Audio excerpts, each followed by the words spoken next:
أعزائي الطلبة والطالبات، السلام عليكم ورحمة الله وبركاته. مرحبا بكم في درس جديد من دروس النهارده.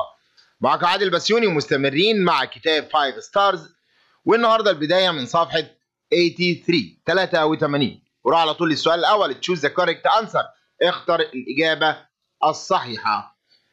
مستر أحمد graduated Cairo University in 2001. graduated from تخرج من. Many astronauts were sent into space إلى الفضاء. Neil Armstrong was the first astronaut on the moon to walk on the moon. Ali is dreaming of becoming a doctor. ومن صفحة 87 تعال نشوف complete with the correct form، أكمل بالصيغة الصحيحة. I have been working in this bank for 10 years. يبقى have been. شاهد عند حبيبة have been working. Mariam has been waiting for father at the airport since 2 o'clock. Mustafa has been reading the newspaper for 3 hours. Mr. Muhammad has been working. Have you been waiting?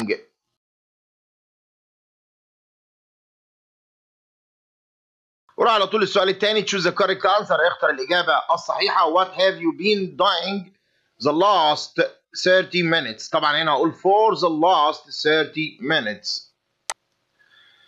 How long has Magda's father been working؟ has been working ده زمن المضارع التام المستمر اللي بيتكون من have أو has been والفعل زائد ing، واللي بيعبر عن حدث بدأ في الماضي وما زال مستمرا. ومن صفحة 89 تعال نشوف السؤال الأول.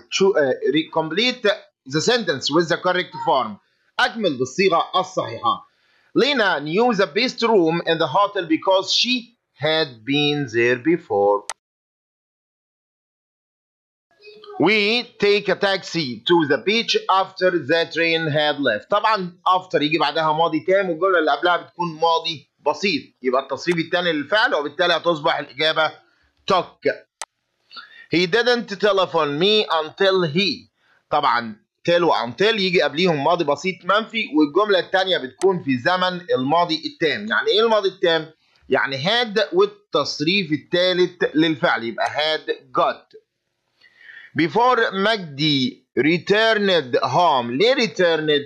علشان يا شباب هنا return في الماضي التام بعد before، يبقى التصريف الثاني للفعل بإضافة دي أو ed. فاطمة never heard about Italian before. before في النص يجي قبلها ماضي تام، يبقى had never heard.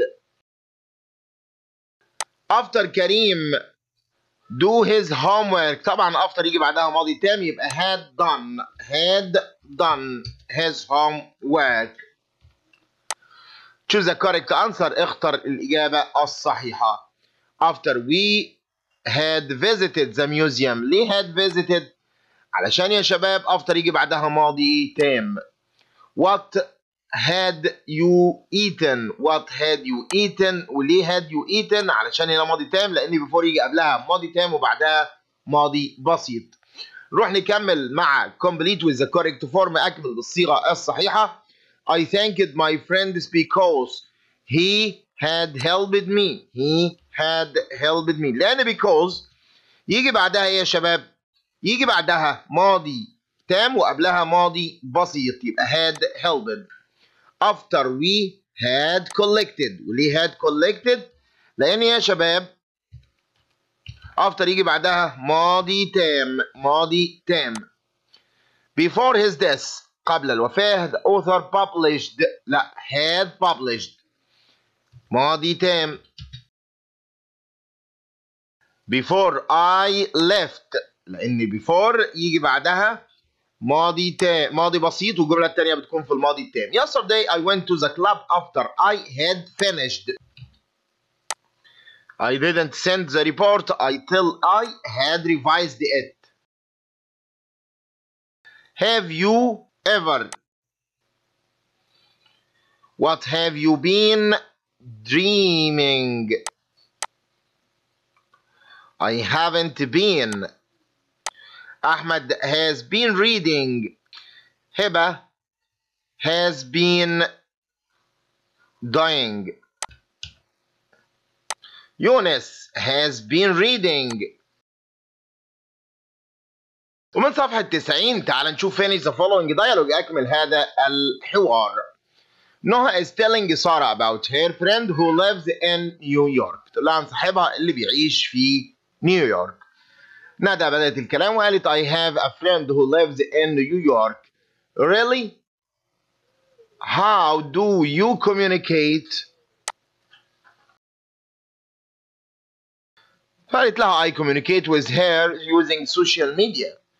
Do you use your laptop? قالت لها No, I use my phone. Sound is good. يبدو جميل.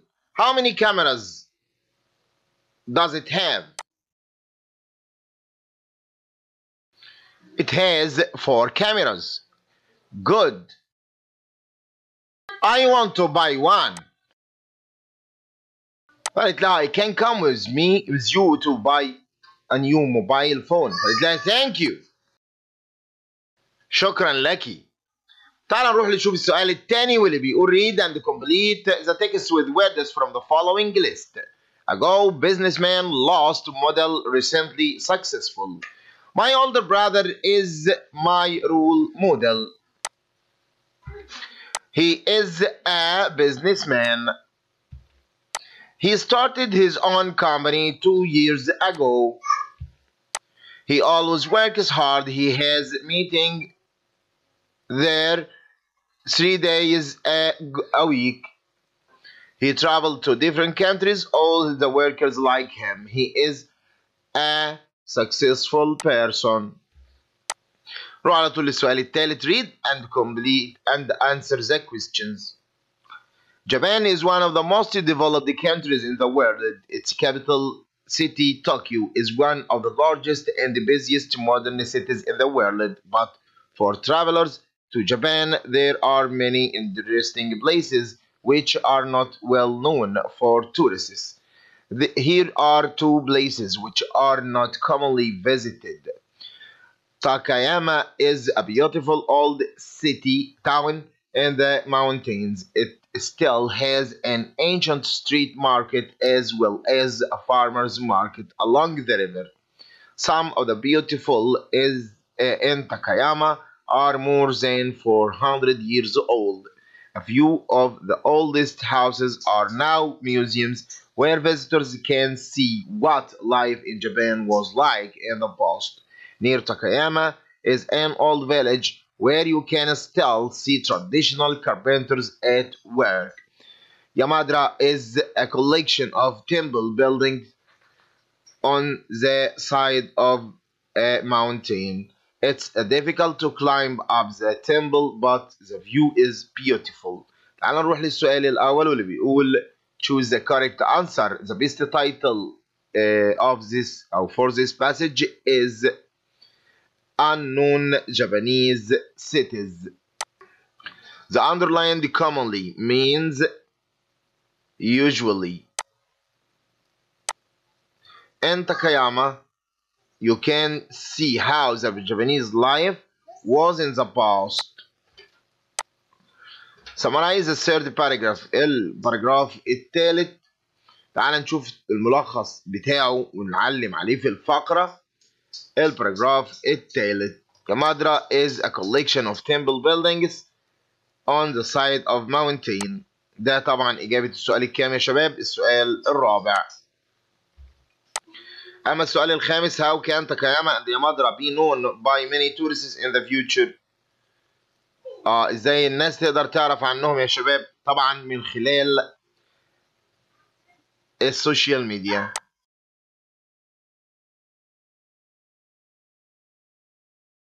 Which city has 2 markets? What are they؟ يا ترى أي المدن عندها سوقين وهم إيه؟ تعال نشوف في الفقرة ونعلم عليهم. طبعا هنا تاكاياما دي نص الإجابة الأولى. It still has ancient market as well as farmers market along the river. طبعا دي إجابة السؤال الكام يا شباب؟ السادس. بعد كده choose the correct answer، اختر الإجابة الصحيحة. Is a machine is in space that goes around the earth. طبعا هنا satellite، القمر الصناعي.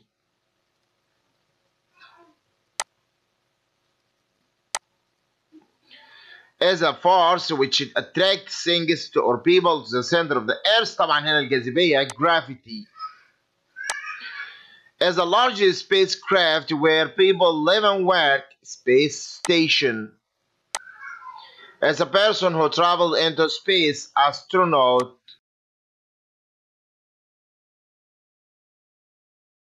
Is a piece of equipment we use to see that far away. طبعا ده telescope. Is a person who studies something carefully. Researcher، الباحث. Do you know that Mars is one of the 8 planets in our solar system? Aza loves studying the stars and the planets. She wants to be an astronaut. The best camera has a very good lens. The moon, the earth. طبعا هنا orbits بيدور حوالين الأرض. To give the negative of the word true. بقول untrue. To give the noun of the verb discover. فبحط لها y علشان تبقى discovery. To give the negative of the word popular. طبعا هنا أقول unpopular. What is the antonym of global? Global يعني عالمي، فبالتالي local. The suffix turns the word compete to a noun. طبعا competition، منافسة. To give the adverb from the word recent, we add the suffix ly. The word false is similar in meaning to false, wrong. روح على طول السؤال الخامس. complete with the correct form. أكمل بالصيغة الصحيحة. Astronomers space with their eyes before the telescope was invented. يبقى had studied. Students were amazed to know that the ancient Egyptians had discovered. After we had collected. People didn't know much about stars until scientists had used. Hans had invented telescope before people knew. People believed Ptolemy's ideas for centuries after he had died. مستمرين مع كتاب فايف ستارز والوحدة العاشرة، وتحديدا بيج 96 صفحة 96. وراح على طول للسؤال الأول واللي بيقول complete the sentences with the correct form of the following words in brackets. والسؤال الأول بيقول it has been rain all day so the garden is very wet. طبعا ده زمن المضارع التام المستمر واللي بيتكون من have أو has been والفعل زائد ing. يبقى كل اللي أنا هعمله إن أنا أحول rain إلى raining. We have been traveling for an hour، لأن for بيجي بعدها مدة زمنية، an hour دي مدة زمنية محددة، يبقى for an hour. My father has been، احنا قلنا has been يبقى has been والفعل زائد ing. I haven't been watching.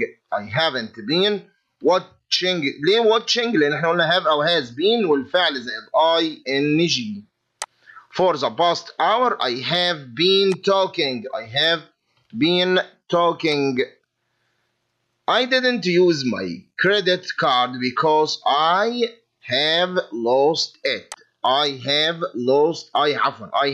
lost it. وطبعا هنا يا شباب هقول I had ماضي تام، يبقى I had lost it. ليه؟ لأن because هيجي قبلها ماضي بسيط والجملة اللي بعدها ماضي تام. after I طبعا after بيجي بعدها ماضي تام اللي هو had والتصريف الثالث، يبقى هقول had ايه؟ had finished. والجملة الثانية بتكون في الماضي البسيط اهو اتقال لي arrived. I can't go out because I had broken my leg. ادي because هيجي قبلها ماضي بسيط، يبقى couldn't في الماضي couldn't مش كان، يبقى I couldn't go out. انا ما قدرتش اخرج.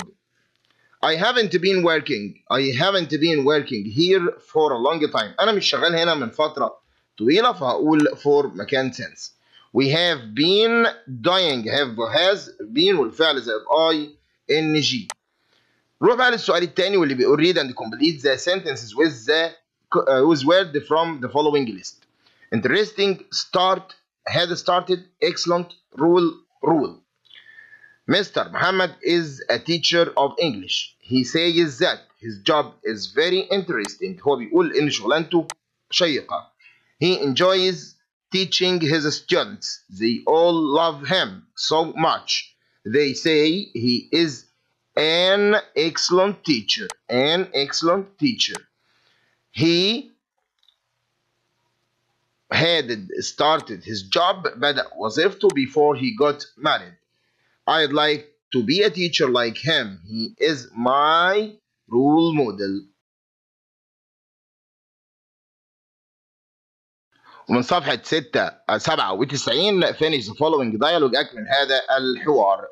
A teacher is talking to a student coming late. بيتكلم مع طالب جاي متأخر. Good morning, sir. May I come in, please? ممكن أدخل؟ قال له good morning. Yes, stand here. اتفضل اقف هنا. Why are you late? أنت ليه متأخر؟ بدأ الطالب يقول له sir, it is the bus which makes me late. الأتوبيس هو اللي خلاني متأخر. فقال له when do you leave home? أنت إمتى بتخرج من بيتكم؟ فقال له I always leave home at 7:45. 8 إلا ربع. فقال له how far is your home from here? قال له it's about هو حوالي half an hour. It's about 5 kilometers far. Then you should leave home earlier. تسيب أو تخرج من البيت بدري عن كده. فقال له okay sir. Can I sit down now? ممكن أقعد؟ فقال له yes you can. وعلى طول السؤال الثاني واللي بيقول read and complete the text with words from the following list. Either, all, both, my, stars, traditional. Many people like to go shopping, to go to shops to buy their needs. They find it better for them. I love online shopping as it has many advantages over traditional shopping. عن التسوق العادي. First, some online stores بعض المتاجر عن طريق الانترنت have amazing goods for all ages لكل الأعمار. Secondly, we can نقدر buy نشتري anything online أي شيء من عبر الإنترنت without going to crowded places. Thirdly, it always has a discount. بيكون لديها تخفيضات. نروح بعد كده للسؤال الثالث واللي بيقول read the following then answer the questions. After water, tea is the most popular drink in the world. بعد الشاي بيجي في المرتبة الثانية، بعد المية بيجي في المرتبة الثانية شرب الشاي. People enjoy drinking it both hot and cold. بيشربوه بارد وسخن. As a refreshing drink. مشروب بيعيد النشاط. There are many different kinds of tea. يوجد أنواع كتير منه. There are black tea, green tea, red tea, white tea, and yellow tea. Unlike the tea we drink, green tea isn't drunk with sugar or milk. الشاي الأخضر لا يشرب بالسكر أو اللبن. Most tea comes from China. لكن معظم الشاي ده بيجي من الصين. Some tea comes from India. وبعضها بيجي من الهند. سريلانكا، كينيا، جابان، اندونيسيا always grow lots of tea. الأماكن دي سريلانكا وانديا واليابان واندونيسيا بيزرعوا الشاي. Strangely in Vietnam، وكمان في فيتنام some people drink coffee before they drink tea. قبل ما يشربوا الشاي بيشربوا قهوة. Tea can be prepared in a traditional way or by using a tea bag that is easy to and quick. Tea is a common medicine for stomach aches and the flu. It is said to reduce the risk of heart disease and to lower cholesterol level in the blood. Some scientists believe that tea prevents tooth decay because it's a rich source of fluoride. Tea is the new apple. A day keeps the doctor away. بيخليك بعيد عن الكشوفات وعن الأمراض. تعال نروح للسؤال الأول واللي بيقول choose the correct answer. People drink coffee before they drink tea in. فين بقى الكلام ده بيحصل؟ هما بيشربوا القهوة قبل ما يشربوا الشاي. طبعا ده في فيتنام.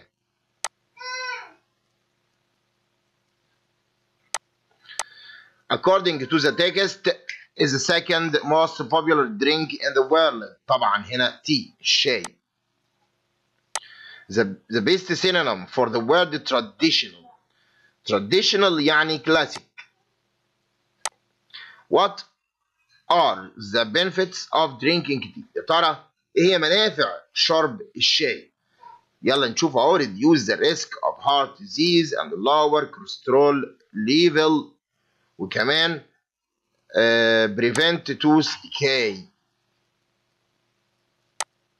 السؤال الرابع. طيب تعال نشوف السؤال الخامس. What is the new way of making tea؟ يا ترى ايه هي الطريقة الحديثة لعمل الشاي؟ طبعا هي by using tea bag that is very easy and quick. ودي طبعا إجابة السؤال الخامس. What are the fluorides in tea useful in preventing؟ طبعا ده بيكون أو بيمنعك من إيه؟ تعال نعلم عليها في الفقرة وهو prevent tooth decay. وده بيكون إجابة السؤال السادس. ومن صفحة 98 تعال نشوف السؤال الرابع. choose the correct answer. The prefix is related to space. متعلق بالفضاء. طبعا المتعلق بالفضاء astro.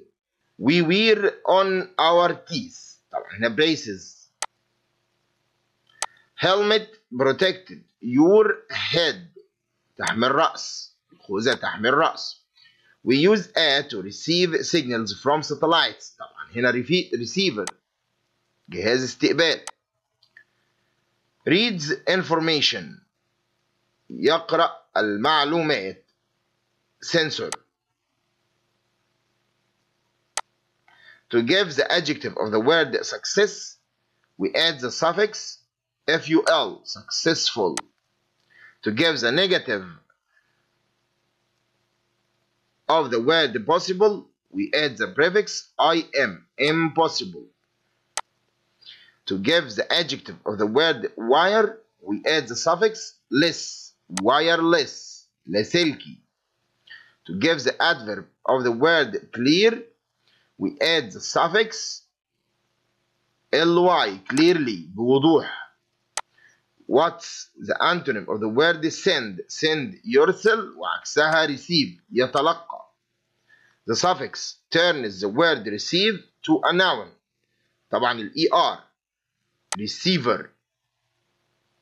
To give the adjective of the word comfort we use the suffix able comfortable. The word sure is similar in meaning to. sure متأكد أو بالتأكيد certain. What is the synonym of the word possible? possible يعني ممكن يعني probable. A large area منطقة واسعة of land with many countries such as Africa. دي الكونتيننت القارة. is another word for man فلو الرفيق. is someone who is working hard toiler المكافح. GPS is a short for global positioning system. بعد كده تعالى نروح للسؤال الخامس واللي بيقول read أو complete the sentences with the correct form. The boys play on the beach all morning. هنا all morning يبقى have been playing. Manal's brother lived in England for a year, so his English is good. يبقى Manar's brother has been living. I am sure Hanan will do well in her test.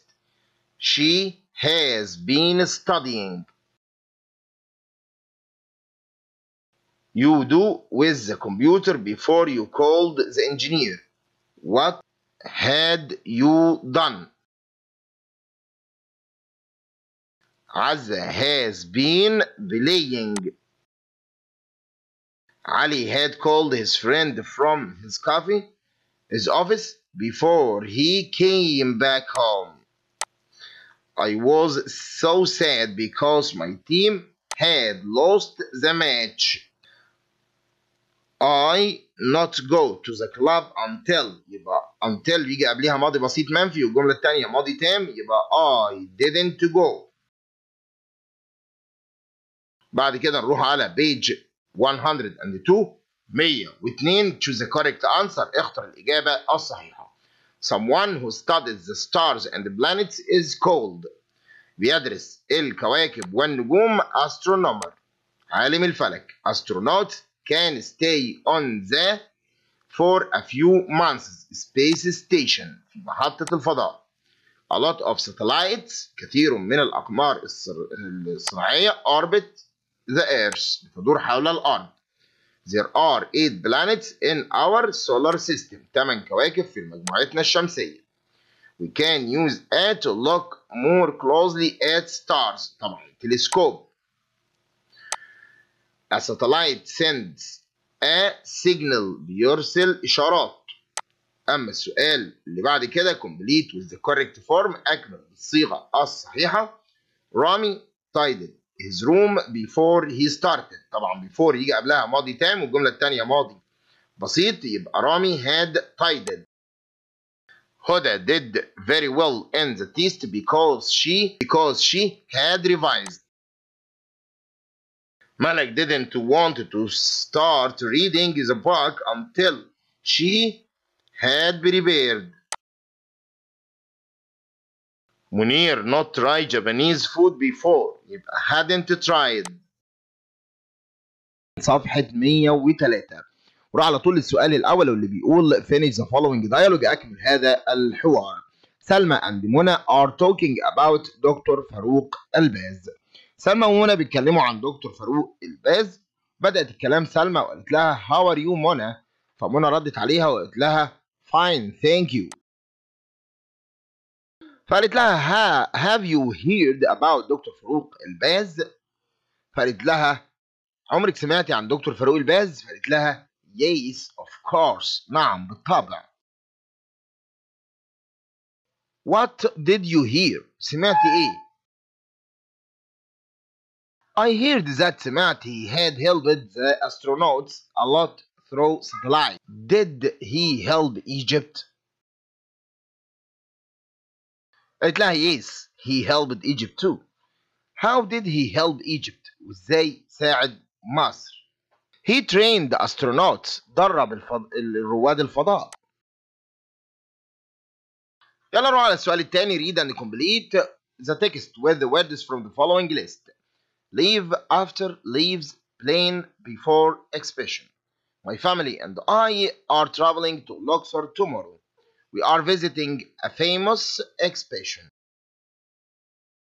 We are traveling there by plane. It leaves فهي تغادر at 9 from Cairo airport. It arrives in Luxor about 10. The exhibition starts at 12 and ends at 5. After that, وبعد ذلك, we are taking a plane to get back to Cairo. It leaves at 7 from Luxor airport. يلا نروح على السؤال الثالث. Read and answer the following. One hot day, في يوم حار, a thirsty crow flew all over the fields looking for water. يبحث عن الماء. For a long time, والفترة طويلة. She couldn't find any. لم يجد الماء. She felt very weak. شعر بالضعف. Almost giving up hope. لحد ما فقد الأمل.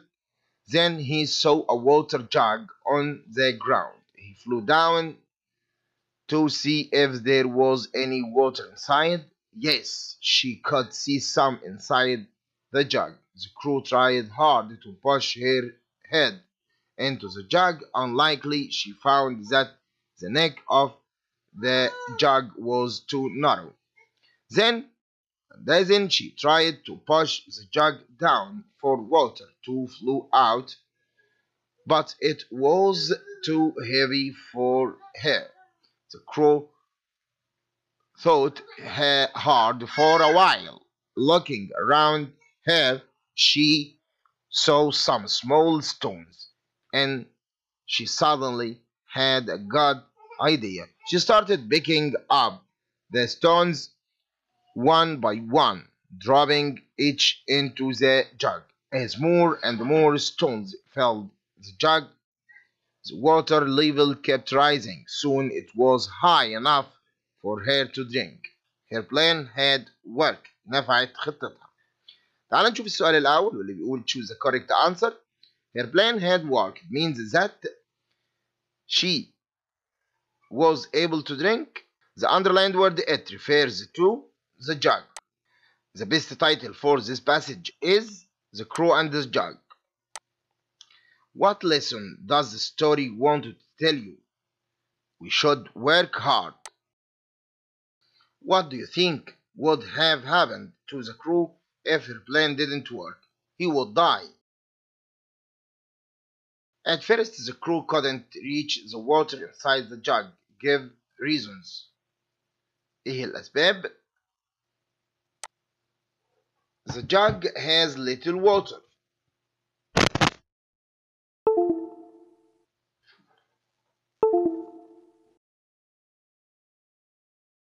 The jug has little water and the jug was deep for the crew. يلا نروح على السؤال الرابع. Choose the correct answer. اختر الإجابة الصحيحة. Astronauts can fly in to get to other planets in a spacecraft. يقدر رائد الفضاء انه يطير في مركبة فضائية علشان يوصل لكواكب أخرى. There are 8 planets. يوجد 8 كواكب في مجموعتنا الشمسية. This camera takes good photos. الكاميرا دي بتاخد صور كويسة. Because she has got a very good lens. عدستها جيدة. You can't make a phone call. ما تقدرش تعمل مكالمة تليفونية because there is no telephone signal. مفيش إشارة هنا. مفيش شبكة. Don't worry. لا تقلق. They will show us the right way. طبعا لا يورينا الطريق الصحيح هو الGPS. Is a person who works on a ship. طبعا ده sailor. اللي بيشتغل على المركب ده sailor. بحار. To give the adjective of the word amaze we add ing عشان نقول amazing. To give the negative of the word impossible بقول I am علشان تبقى impossible. To give the adverb of the word near nearly ly. To give the noun of the word inform we add ation information معلومات. What is the antonym of the word show? show يعرض بعكسها hide يخفي. The word obvious is the synonym of clear واضح أو جلي. Means to be able to use internet without wire. بدون أسلاك يبقى ده wireless لاسلكي. If you do something you do it successfully. طبعا in vain. Means seeds from plant that you can eat. ده grain الحبوب. The suffix turns the word Japan into an adjective. طبعا ESE Japanese. To give the adjective of the word Spain we add the suffix ISH Spanish. نروح بعد كده للسؤال الخامس واللي بيقول complete with the correct form. أكمل بالصيغة الصحيحة. I wrote a reply to the email as soon as يجي بعدها ماضي تام يا شباب. يبقى I had received. After she turned home she had bought some bread. طبعا هنا before هي اللي يجي بعدها ماضي بسيط ماضي تام. يبقى هنا نقول before. I did my homework at the same time my brother هنا يا شباب خلي بالك أقول had watched. She found a mistake. She had read after she had read. لأن after هي اللي يجي بعدها ماضي تام. I didn't have lunch until I had returned. يبقى until بيجي بعدها ماضي تام وقبلها ماضي بسيط منفي. يبقى had returned. You look tired. What do you look tired شكلك تعبان. What had you done أو what did you do ماذا فعلت. Muhammad hasn't finished his homework yet. Where had you been. من صفحة 105 choose the correct answer. اختر الإجابة الصحيحة. After my homework I went out with my friends. طبعا عارفين ان after يجي بعدها ماضي تام يعني had والتصريف الثالث للفعل وبالتالي هقول after I had done. طيب هنا يا شباب مفيش فاعل يبقى على طول هيكون اختياري فعل زائد ing after doing homework. I went to the park because my homework. طبعا because يجي قبلها ماضي بسيط وبعدها ماضي تام يبقى هقول had finished. هقول had finished. My mother before يجي قبلها ماضي تام يبقى هقول had cooked. هقول had cooked. الجملة الثانية ماضي بسيط. After we had visited. لأن after يجي بعدها ماضي ماضي تام. فريدة enjoyed visiting سوهاج because she had never been there before. عمرها ما راحت هناك قبل كده. By 7 o'clock yesterday evening I had lessons. I had studied. After she عايزة ماضي تام يبقى had done the washing up. من صفحة 106 تعال نشوف test on unit 10. Finish the following dialogue. أكمل هذا الحوار. A tourist is asking هاني about the way to the bank. عايز يروح البنك. Excuse me, can you help me find a bank please? فقال له sure. Go straight on. فقال له good. How long does it take? قال له about 15 minutes to get there. فقال له should I take a taxi? No, you can't go on foot. تقدر تروح على الأقدام. Do you think it's open now? فقال له yes, it's open now. Great, thank you. شكرا لك. You are welcome. يلا نروح على السؤال الثاني. Read and complete the text with the words from the following list. Flight, peaceful, when, journey, while, railway. Egypt has the oldest railway in Africa. I like traveling by train because it's very interesting to look out of the window. I take the train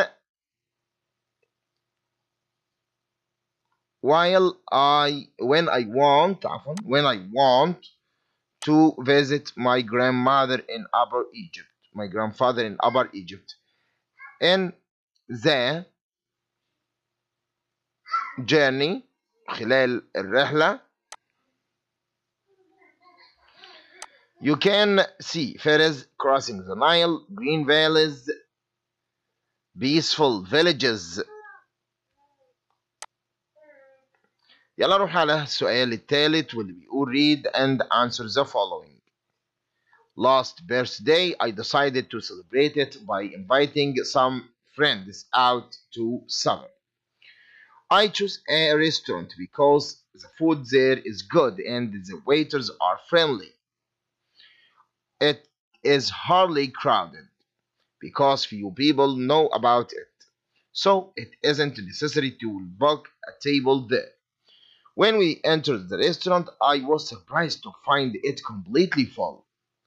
One of the waiters recognized me and explained that a party of tourists came in about half an hour ago and pointed to a corner table as the people there were about to leave. 15 minutes later, بعد ربع ساعة, the people at the table paid and left. Unfortunately, all the waiters were busy with a party of tourists. They ordered enormous quantities of food. Nearly an hour later, the tourists were finishing their meal and left. The waiter came to our table and we asked for some dishes. A few minutes later, he came back and informed us there was no meat or fish left. يلا نشوف السؤال الأول. The main idea of the passage is الفكرة الرئيسية للفقرة هي celebrating my birthday الاحتفال بعيد ميلادي. The underlined word they refers to طبعا هنا tourists. The waiter and his friends waited for about minutes to sit at the corner table. انتظروا حوالي ربع ساعة. Explain why the waiter didn't book a table. Why did the writer didn't book a table? Give a reason. طبعا هنا هو قال إني المطعم ده مش دايما crowded. It is hardly crowded because few people know it. طبعا ده إجابة السؤال إيه؟ الرابع.